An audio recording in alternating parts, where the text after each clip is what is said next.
This movie tells a story of young Donald Trump, who started his real estate business in 1970s and 80s New York, with the helping hand of infamous lawyer Roy Cohn. This movie is a lackluster Donald Trump origin story. It charts the rise of the real estate mogul in the 1970s and 80s, searching for the seeds of his callousness and megalomania, without much success. The movie lacks the killer instinct, as it never has a decisive take on the man whose greed and ambition eventually took him all the way to the White House. This Trump biopic is neither absurd enough to work as a satire, nor in-depth enough to be taken seriously. Despite the talent both in front of and behind the camera, the movie often feels like a series of skits repeated over and over again. It has the potential to be all of that while also making a statement about the state of today's world. It does delve into politics, but despite the many references to various figures in Trump's past, its analysis feels surface level at best. From the moment we first see his face, Trump is depicted as a caricature, someone who stands out like a fish out of water everywhere he goes, and who causes hilarity just by showing up to places. However, the movie never really goes beyond that. It fails to put its stamp on the Donald Trump, as it resists humanizing its main character.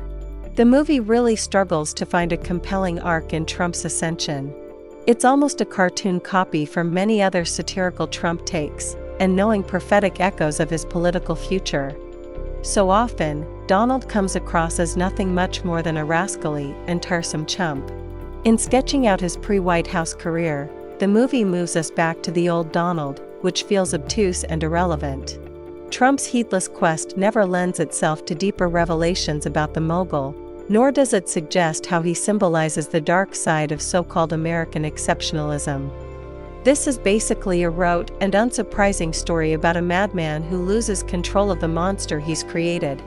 The movie simply makes the case that the protégé he molded in his own image was somehow even worse. The movie does what it can to dramatize how the student became and surpassed his teacher, by too perfectly embodying all of his lessons. Unfortunately, it still fails to shine a meaningful new light on the characters.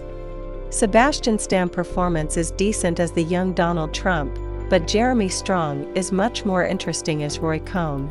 The movie wastes the talent of Jeremy Strong, as Roy Cohn's character recedes from the narrative rather sooner than later, robbing the film of one half of its most dynamic power couple.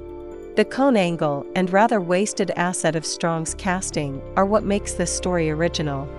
Unfortunately, so much of the time he's absent, and we just get the story of Donald's rise to the top with first wife Ivana at his side. As a geopolitical calamity, Trump is an interesting figure. As a human being, he's as boring as it gets. Instead, the movie may have benefited from centering its focus on Roy Cohn. The movie does exactly one thing, which is it makes you feel the smallest possible mote of sympathy for Roy Cohn.